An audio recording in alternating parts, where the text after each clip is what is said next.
This is Josh White with JW Math Tutoring. In this video, I'm going to go through 10 problems from the math section of the August 2025 Digital SAT test. So let's go ahead and get right to it. But life is a dream that calculus could never predict. Just before I begin going through these problems from my August 2025 SAT official problem worksheet number 4, I just want to mention a couple things that I usually say at the start of all these videos. First, if you like this video, please do give it a thumbs up and subscribe to my channel. Second, there'll be a link to the PDF file which has these 10 problems in both the description of the video and also in the pinned comment on the video. Third, if you have questions or comments about any of these problems or alternate solution methods or corrections for something that you notice which is incorrect, then please leave those in the comments section below.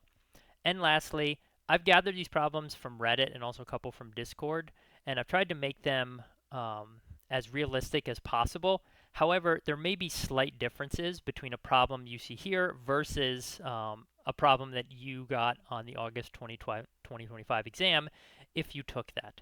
So just keep in mind, I'm going based on what people have self-reported. I do not have an official copy of the test in front of me. So that's why if there's like some information that's left out or there's one thing that's slightly different compared to the problem you had, those are basically the reasons why. And related to that, some questions I have down as free response, but they may have been multiple choice on the test. So there could be alternate solution methods you could do if a question is a multiple choice question as compared to being a free response question. So please keep that in mind as well.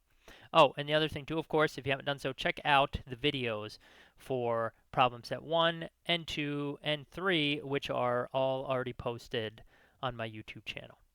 Okay, so with that being said, let's go ahead and get started here.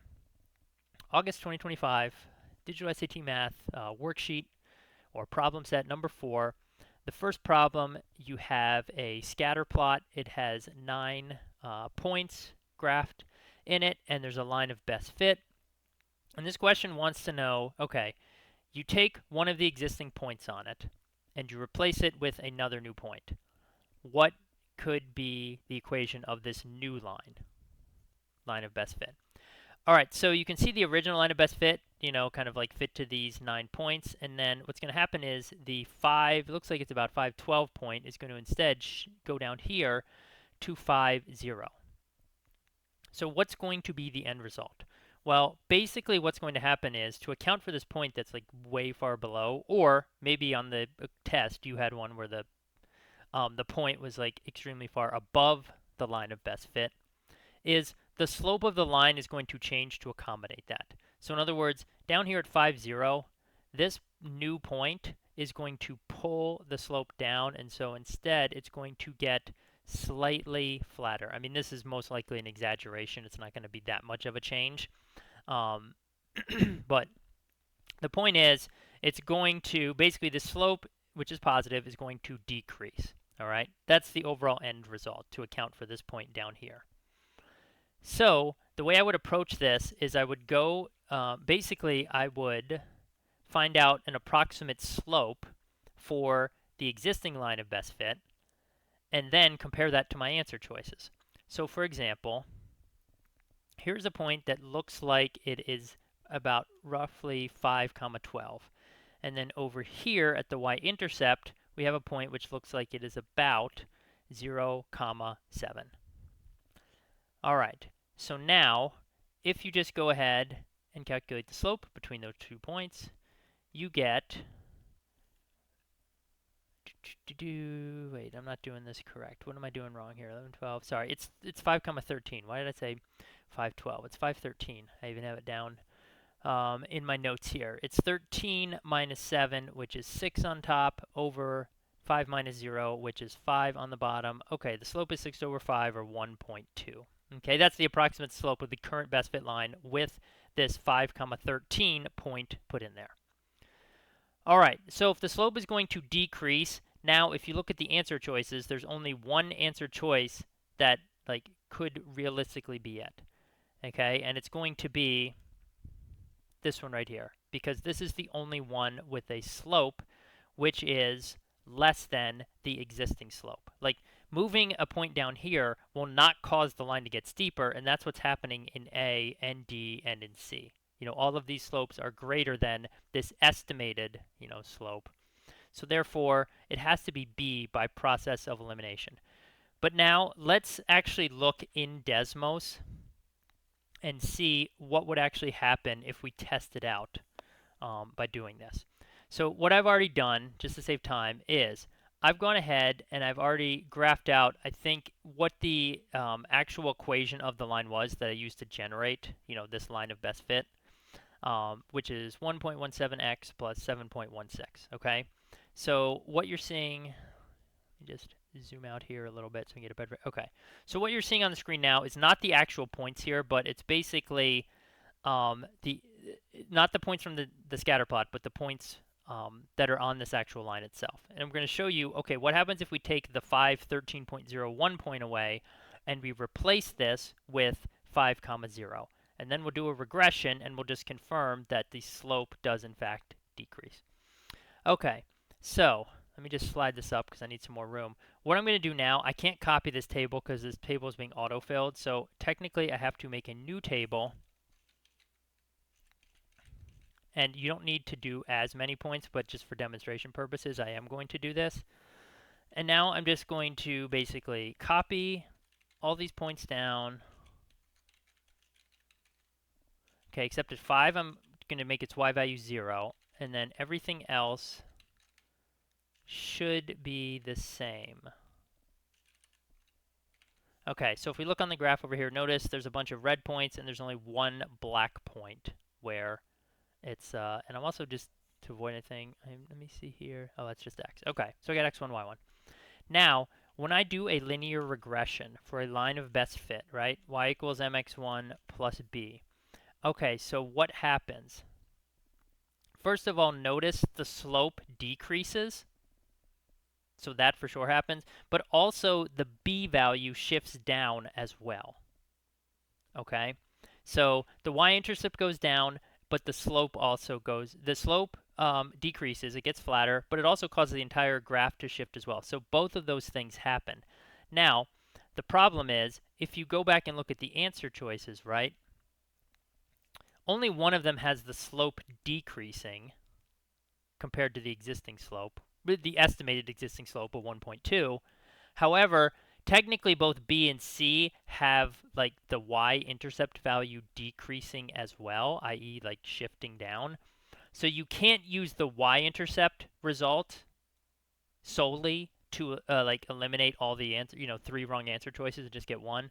The point is, you could first look, if you realize that the y-intercept is going to shift down, you could eliminate this one and this one, but then you still have to know how it's going to affect the slope. And more importantly, you have to get an estimate for the slope of this existing line to determine which way it's going to go, and to know that 1.1 is going to be the slope value which is less than it. So that's just a demonstration in Desmos of what actually happens if you basically take the exact same points, but you replace one of them with a new point such that it is significantly below the x-intercept of the line, or sorry, existing point on the line.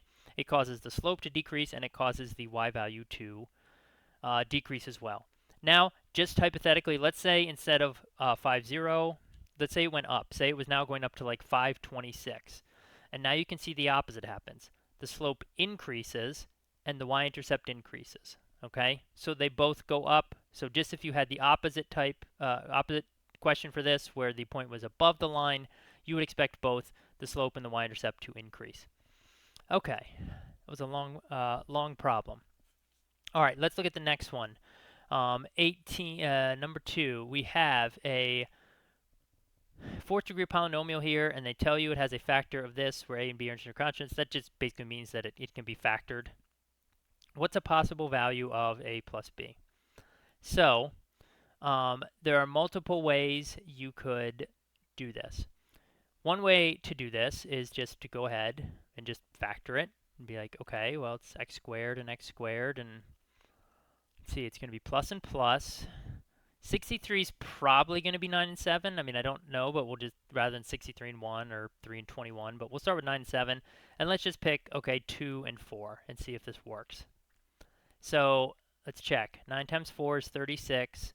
7 times 2 is 14x squared. Does this add up to our middle term? Okay, yes, it does. Therefore, this is the correct factorization. So there's two possible answers for this, right? Like this could be your A and B for this parenthesis here, or this could be your A and B. So you could have 2 times 9, which is 18, or you could have 4 times 7, which is 28. So those are the two correct answers. That's how you can solve this by hand. Now, if you wanted to do Desmos, and I'm sure that people are going to be able to suggest some easier techniques than what I'm going to show, but these are the only things that I could think about or figure out just initially. So if you try to do, say, regression, problem is you got C, you got A, you got 4 different constants that you're solving for here, right? Gotta make all these x1.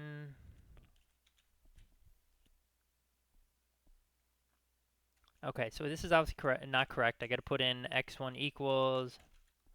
Okay, what's gonna happen is it's just going to find any values that work. And see, these are not integers. So it's like, so I'm having difficulty figuring out how do I force it to make A, B, C, and D into integers. Now, what about if I make this a squared and just an x, and then just, because the numbers will still be the same. It would just be a quadratic instead of a fourth degree. But notice, same thing happens, right? It's still integers. So are still not integers. We want integer values for, you know, the A's and B's and stuff. So what I would do instead is I would go ahead and I would take the function.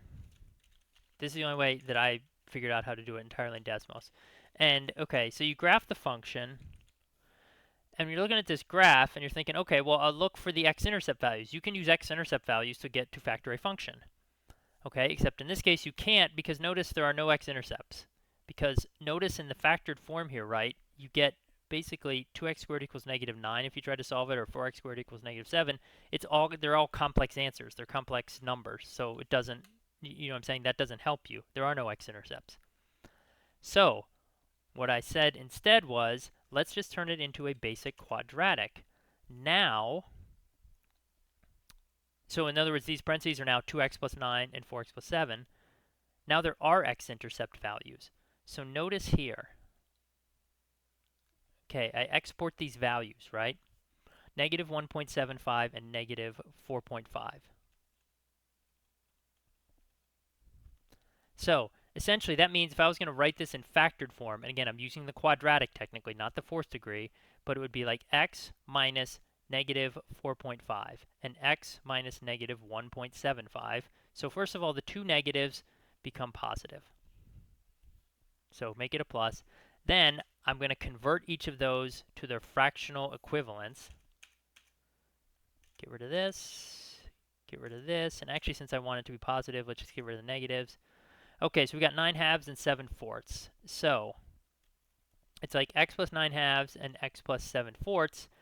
And then the way you actually get them into like the A and the B is we just clear the fractions. So for example, here you multiply everything by 2, and it just becomes 2x plus 9. And then here you multiply everything by 4, and it becomes 4x plus 7. So that's how you could get the A and B values in Desmos. It's, again, a little bit of a workaround going it from a fourth degree to a quadratic, and then you can just add the squareds on, because that just changes the degrees of the x's. That doesn't change the factoring or the coefficients of it. And then you've got A times B is 18, or A times B is 28. So if you have another method, you know, that's shorter, quicker, easier in Desmos, basically to factor this fourth degree polynomial, go ahead, post it below. I will do an update, of course, with alternate solutions at some point. All right, next question, number 3. Steve is able to drive X miles in Y seconds. This is basically just a ratio problem. How long will it take him to drive 11x miles? Okay, so the quick, super easy way to do this is just notice, okay, if it's x miles and y seconds, well, if you just multiply the number of miles by 11 to make 11x miles, then the time also has to be multiplied by 11. So it's just 11y seconds. Answer is A. You could also do this using picking numbers, though. So what you might do is I'll say like, okay, 2 miles in 1 second. Obviously not realistic, but doesn't matter for our purposes. So how long, okay, to drive 11x miles, therefore I'm letting x equal 2 and y equal 1, so 11x miles would be 22 miles, right? 11 times the 2 is 22. Okay, so camera froze again. That's why you're seeing a different view right now, and it, basically right before this part froze off. Okay, and actually this should not be 20 seconds. This would be 22 miles. All right, so what you can do is just basically set up, it's really just like setting up a proportion, right? 2 miles for 1 second, 22 miles for, whatever. I'll use like r seconds. So 2 times r equals 22, divided by 2, r equals, so it takes 11 seconds for him to drive 22 miles. So now you go to the answer choices, you plug in 1 for y. The problem is, this is 11, this is 11, this is 11, this one's not 11, so you can eliminate that. So it only doesn't really allow you to eliminate more than one answer choice. So really what you would need to do is something like, say he can drive, I don't know, 10 miles in 5 seconds.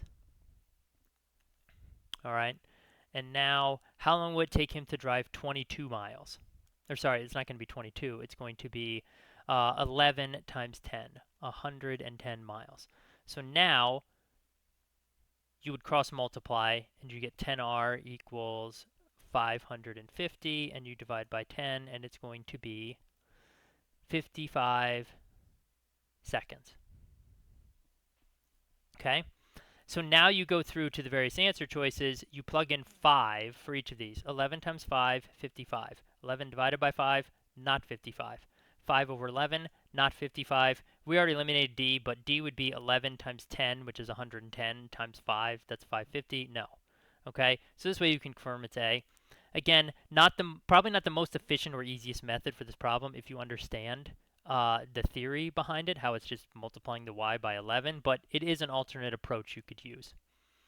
All right, let's go to the top of the next page. Here we have a triangle problem. So notice this triangle is not given as a right triangle, okay? Instead, it's going to basically just be an isosceles triangle. I'm going to put S up here. I'm going to put T over here and R over here. Okay, we know that RS and ST are congruent or have the same length. We know that TR down here is 52, and we know that the tangent of T is 5 over 26. So what ends up happening here is you drop down this perpendicular. Basically, it's like this is the height of the triangle, and because there's a theorem in geometry which says if a point is equidistant from the endpoints of a line segment, so the segment is TR, the endpoints are T and R, S is equidistant from them because ST and SR are the same, then that point is on the perpendicular bisector of the line segment. That means that this height I drop down divides this evenly into a 26 and a 26.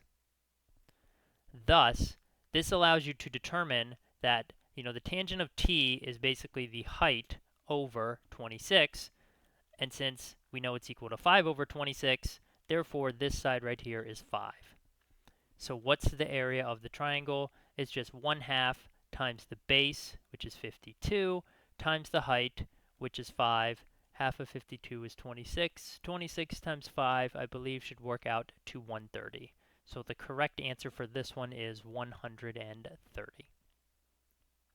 All right, let's look at the next question, number 5. You are given a table of values. These values correspond to basically f of x plus 2. Okay, so in other words, a function which is shifted up 2 units. But they want to know the y-coordinate of the y-intercept for the original function itself. So, easiest way to do this one is, first of all, make a new table. That should be +1, not -1. And since this is for f of x plus 2, you're just going to shift each point it down 2 units, meaning on f of x, it's going to be, negative 20, and then negative 25, and negative 34, and negative 47. Now, we just go to Desmos, we put these points in a table. We don't need to spend time, basically doing this by hand. We do quadratic regression, and then we get our answer.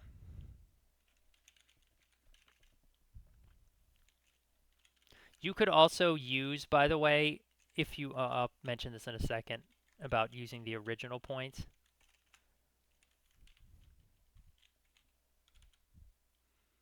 So here's our table. Now, at this point, you could click on quadratic. You click on the regression button, you could go to quadratic. All right, so let's just make sure negative 20. Okay, why is it not? Oh, I mistyped this. I used the original one. There we go.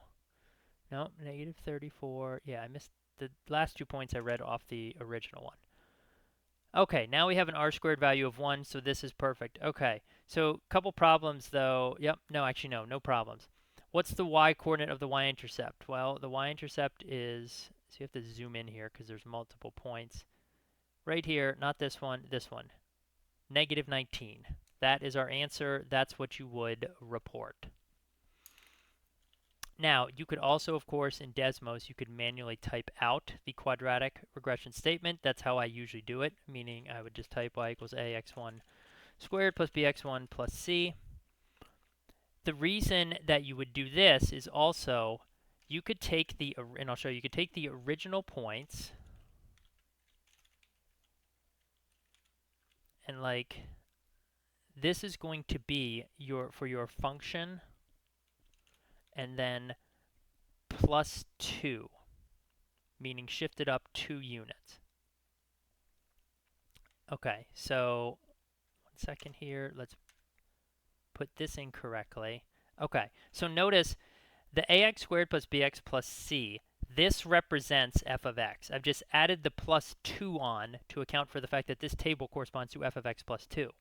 So now what that means is, like, this is not, this right here is the y-intercept of the translated up function. So we actually want 2 units less than that, which is going to be the same as the c value. So you can see in the table here that c is equal to negative 19, and that's the answer. Or you could technically basically take this given function here. You could say f of x, you could say, well, it's not f of x. You could take ax squared plus bx plus c plus 2, but then just get rid of that. In other words, just graph y equals ax squared plus bx plus c. That's the f of x that's shifted down 2 units, and there's our negative 19. So if you recognize that the c value here is the y-intercept, you can just grab it from that. Or you can just now graph y equals f of x, which is just all of this without the plus 2 at the end. Okay, so that's just an alternate solution you could do as well. Next, let's go ahead and take a look at question number 6. This is just the basic formula, rearrangement type question. Basically just solving this formula, rearranging it for m. So there's multiple ways you could do this. What I would do is I would first basically multiply by 10 over b to cancel each of these out. And that's going to give you 10ak on the top and b on the bottom. And then you can just subtract by 12. So m equals 10ak divided by b minus 12. So the correct answer for this one is just going to be letter B. Now, you could technically also solve this in Desmos as well. I will show you the method of how you do this. Solving formulas, by the way, is in my advanced Ultimate Desmos Guide video. It's part number 5. I'll put the thumbnail on the screen. So let me actually just erase this so we can see the full original problem without any changes to it. All right, so what I'm going to do is I'm going to type the formula in as a regression statement. That's going to force Desmos to pick values for A, B, K, and M. I guess it should also say M as a constant in the description of the problem, so I'll fix that in the PDF file. Now, all we have to do is just type each answer choice and see, does the value it gives me for m match the value for m in the regression statement, which here it just chose a default of 1. Okay, so notice for this one, it clearly does not. So A is not the correct answer. Now for B, all I have to do is switch a couple things here. Notice here it gives me 1. That is the correct answer. And of course, if you want to check C, that's obviously not the correct answer. And if you wanted to check D, 10A, I have them in different order, but that doesn't matter. 10ABK minus 12, again, not the correct answer. All right, so this is how you could, this is what I think the fastest way that you could solve a formula for a specific letter in Desmos. Okay, let's go to the top of the next page. We have the repeat questions now. This is the percentage of buildings on like farmland and not farmland or pasture, whatever. And so the way that I like to break these down or kind of set this up is you're starting, say, with here 100. And we have 44%, which is farmland.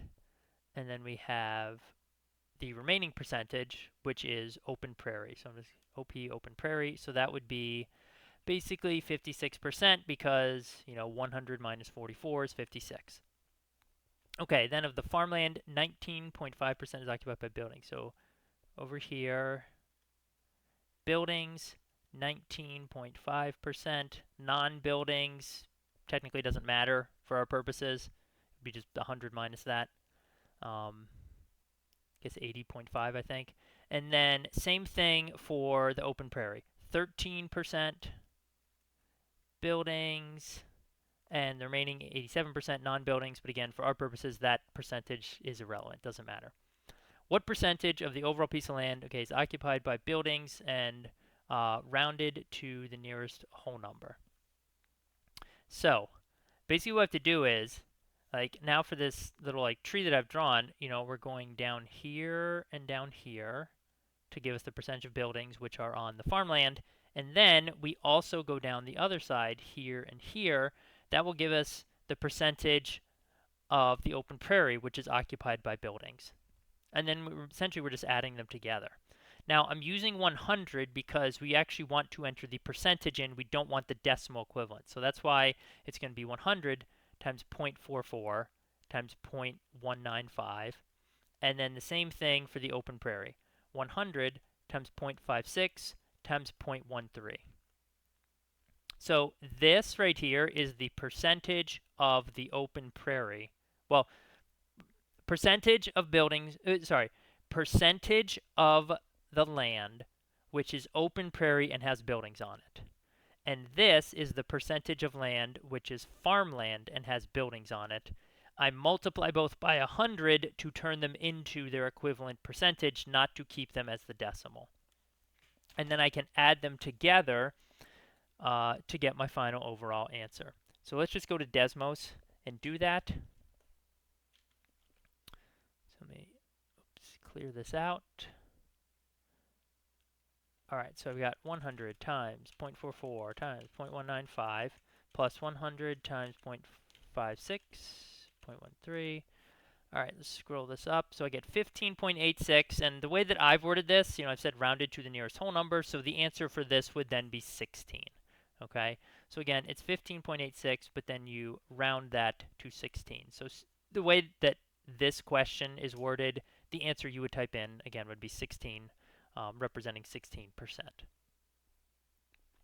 All right, let's look at the question directly below it, number 8, about two similar rectangular prisms, boxes, if you want to think of it that way. So you're given the surface area of both, you're given the volume of one. So surface area, volume, and then what I'm also going to do is make columns for the various factors, A, B. Okay, so surface area of A is 40. Surface area of B, 1440. Volume of B, 1728. Volume of A, don't know. Okay, we want to find the overall combined volume of both of them, so That's what this K represents. So we need to find the volume of A and then add that to 1728. That's going to be our answer. That's going to be the value of K. All right, so the area factor, i.e. how many times larger the area of B is compared to A, is just 1440 divided by 40. That is going to come out to 36. Therefore, that means the area of B is 36 times larger than the area of A. Thus, the scale factor will be the square root of that, because the area factor is the scale factor squared. Because the area factor is 2 dimensions, the scale factor is 1 dimension. So the square root of 36 is just 6.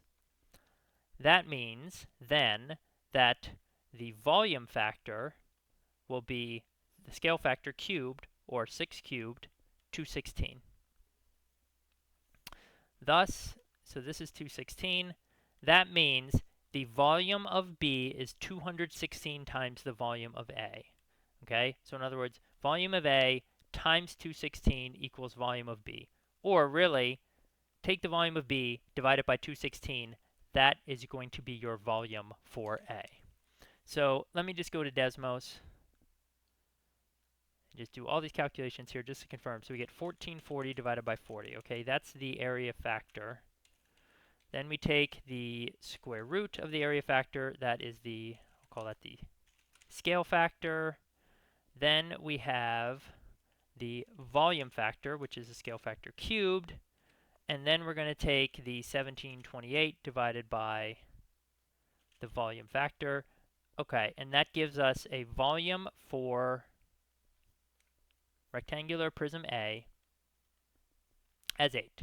So now, to get K, we just add these two together. 1728 plus 8 is 8. We get 1736 as our answer. That's the value of K. That is what you would fill in, and that's the correct answer to the problem.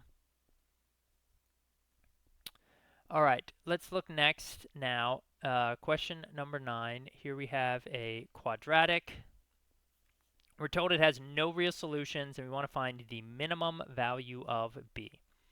So, first I'll show the method by hand, then I'll show the much simpler, faster, easier method in Desmos. So by hand, you basically would set up the discriminant of B squared minus 4 times A times C. And we want no real solutions, which means we want it to be less than 0. So if you do this, you get B squared minus, looking at my notes, 28,756 less than 0. B squared less than 28,756. Let's just go to Desmos to confirm.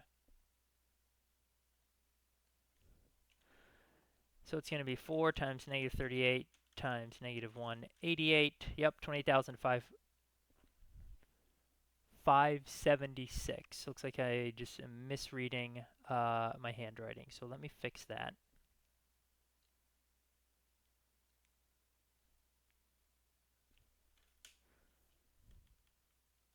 $576. Okay. Technically, the way you solve a quadratic inequality is you actually set it equal to the value, and that gives you the critical points. So if you set it equal and square root it, you're going to get plus or minus the square root of whatever 28,576 is equal to. So we'll go back to Desmos and do that.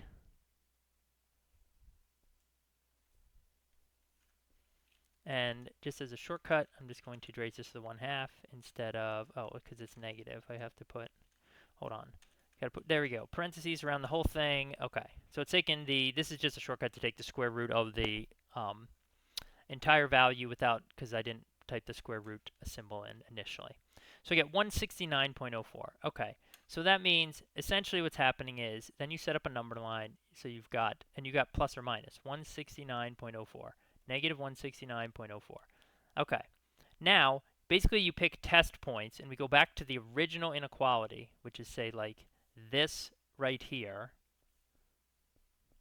And we plug in, and we see, okay, where does the b value give me a number less than that? Well, let's pick 0, because 0 is obviously between negative 169.04 and positive 169.04. 0 squared is 0. Is 0 less than 28,576? The answer is yes. So it's going to work in here.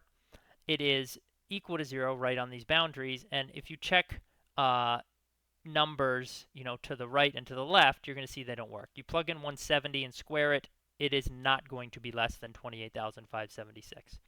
Okay, so therefore, what that means, and I guess I should actually put these because the boundaries aren't included. All the possible answers for B, where this quadratic equation has no real solutions, are between negative 169.04 and positive 169.04. So what's the minimum possible value? And again, here B is an integer. Well, it's going to be negative 169. So that is the answer. That is what you would fill in.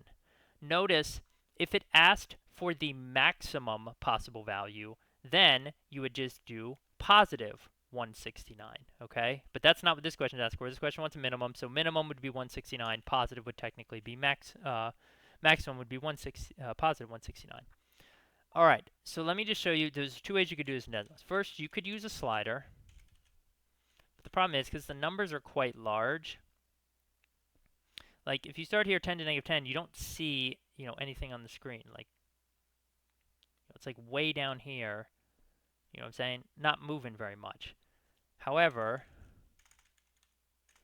say you jump it to negative 200 and say we set this at positive 200. Like, okay, you can see now.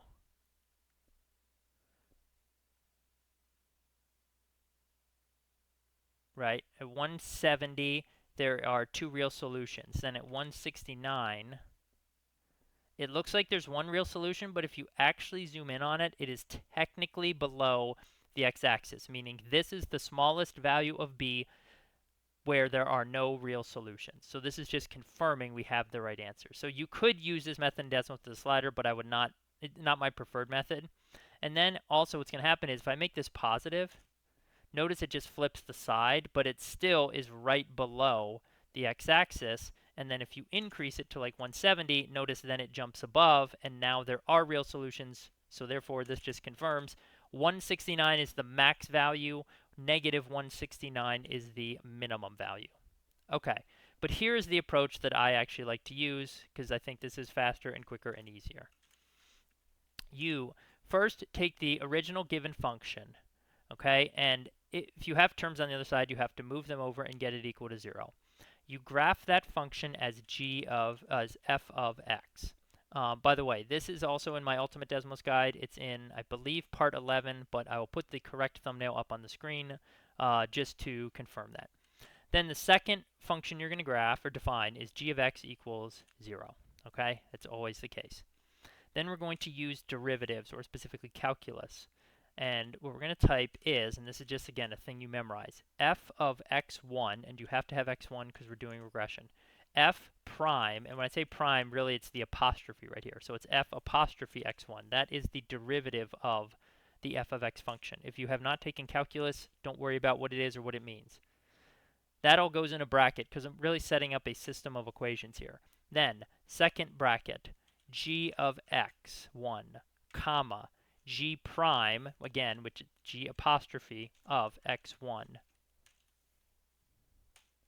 Okay, notice what happens here is this gives you the exact value for B such that there is one real solution. So then what you have to do is you have to inspect further to see, okay, do I need to go above that value or below that value? So what I would do in this case is I would notice, okay, 169.04, it looks like it's like right on the x-axis, right? So then you would check, say, 170. Okay, so notice when you go above 170, it just you still keep having real solutions. So that means 169.04 is the max value for one real solution, which means 169 is technically the maximum value for no real solutions. But again, here's where you have to be careful. This problem is asking for the minimum value. So the workaround, if it gives you, for example, the maximum value, which it did here, so let me just change this back to B, okay? The workaround, what you have to do is you have to put in a constraint, and most likely what you're going to do is just make it the opposite of, so for example, it gave me a positive b value, so I'm going to put the constraint to be b less than 0. That will give me the negative or the minimum value for b. And now I get negative 169.04. So again, here I would go and I would inspect, and I would say, okay, negative 170. Technically too small because we're in negatives, but the point is that's not the answer because there are two real solutions. So you have to go the other direction. And this is negative 169. Notice here, yes, this is the minimum value, which will ensure no real solutions. Okay, so this is the approach I like to take. Again, it does require a little bit extra work just to inspect on either side of the, let me just fix this, on either side of the b value, and sometimes you might have to, again, put in a constraint to give it the negative one instead of the positive or vice versa, but this is the approach I generally like to use for this type of problem. All right, let's look at the last question, number 10. It's a factoring question, and hopefully you recognize that there is a common factor here of p to the 15th. So if you pull that out, you're just left with 64p squared minus 121. And then now we just have a difference of squares, which can be factored as 8p plus 11, 8p minus 11. You still have the p to the 15th out front. So let's see, which of these is a factor? Well, it's going to be this right here, letter C. Now you could technically solve this in Desmos as well. Basically, the approach that you would take is you would graph the original problem, and I'm going to switch to x's so it will graph. Okay, weird looking kind of graph here. And then we're going to go through each answer choice, and we're basically going to see which answer choice has the same x-intercept as the original function. Because, okay, if I take this original function, right, and I factor it all the way down, notice there's going to be 3 x-intercepts here. There's going to be 11/8, negative 11/8, and also 0 from the p to the 15th out front, right? So there's 3 x-intercepts. If something is a factor, like this, notice this factor is right here. So this factor, if you graph it, again, is going to have the same x-intercept. You said, whatever, each of these equal to y, and then you graph them, the x-intercept is going to be basically the same for the one answer choice that is also a factor because it's here and it's here. So in other words, they're both crossing at 11/8. The others are not going to have, most likely to have the same x-intercepts. So if you look at them one by one now, okay, we can see this one. Let's zoom in a little bit. It's not crossing at 0 or positive 11/8 or negative 11/8. How about this one? Don't see it anywhere. This one, notice right here. Yes, it is crossing. It has the same x-intercept of 11/8. So that confirms that this is a factor of it. And then right here, not crossing at the same value. So this just is a method you could use in Desmos to confirm that an expression is a factor of, some other given expression. All right, so I hope you enjoyed this video. If you did, please do give it a thumbs up, subscribe to my channel, and sign up for notifications. If you have any questions or comments or corrections, hopefully there won't be any, or alternate solution methods, please leave them in the comments below. Also, if you haven't done so already, check out the videos and worksheets to Part 1 and Part 2 and Part 3. Those are all already up and posted. And lastly, if you're looking to improve your knowledge of Desmos, please do check out my Ultimate Desmos Guide to Digital SAT Math. It is up to over 5.5 hours of tips and tricks and instruction, and 65 practice problems to help you ace the math section of the Digital SAT.